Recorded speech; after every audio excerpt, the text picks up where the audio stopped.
coast would often have found the way blocked, where the ice still reached right down to the sea.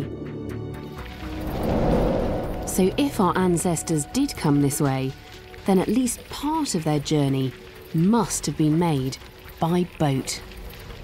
But is there anything to support this idea of ancient seafaring?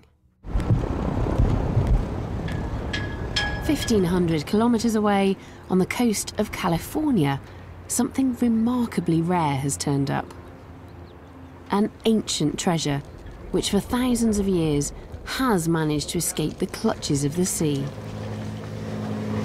I'm on my way to a string of rocky islands just off the southern Californian coast. They're called the Channel Islands, and what I'm interested in is Santa Rosa.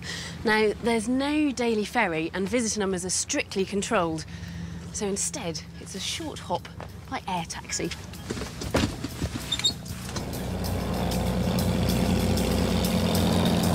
Tower, Channel 55, running on 26 Southwest.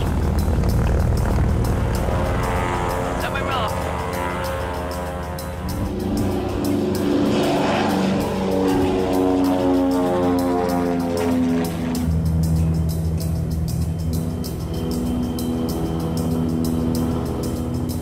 We're just coming into land on Santa Rosa, and I'm really lucky to actually be getting there because, according to Mike the pilot, on many days it's actually too foggy to land here. Today, our problem isn't the fog, but the wind. Watch your knees over there. Okay.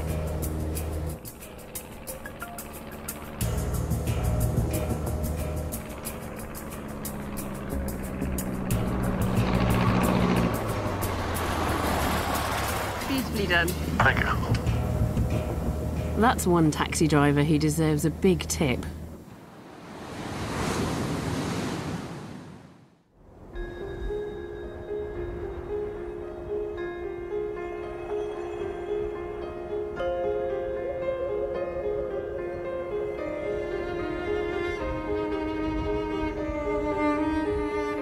Morning reveals Santa Rosa's lonely beauty.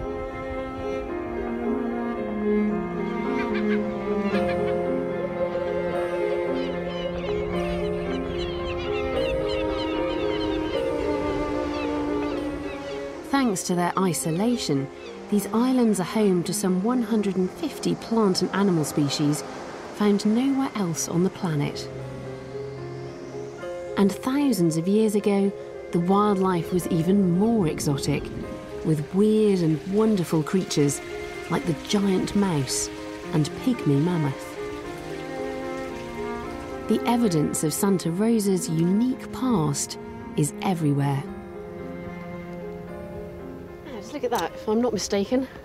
That is a mammoth bone. That's a limb bone, and then there are vertebrae, bones from the backbone all the way through here. So these bones have been sealed in these sediments for tens of thousands of years and are now just appearing again.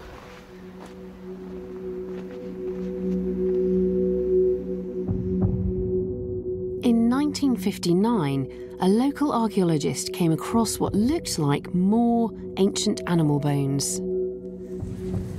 But what he'd found was something even more exciting. And these are the replicas. Sticking out of the hillside here, he found the fragmented remains of two human femurs, or thigh bones.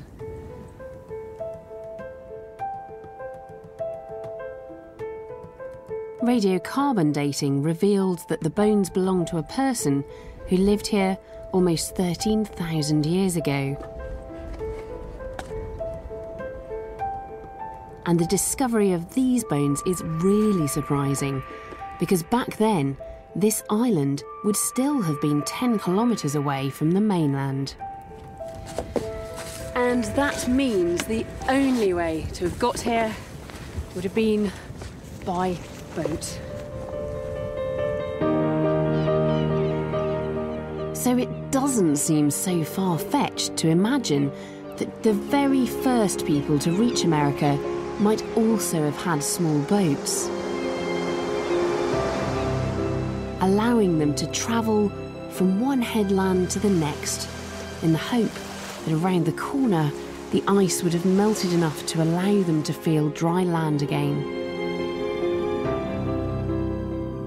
But perhaps that's rather a lot to read into a couple of old leg bones.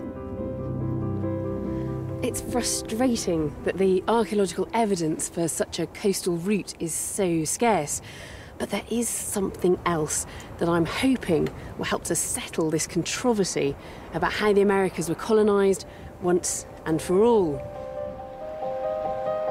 John Johnson is an expert on the prehistory of the American West Coast. But there were other genetic lineages among the Chumash that show them to be a very ancient group in this part. And for 15 years, he's been collecting DNA from living Native Americans.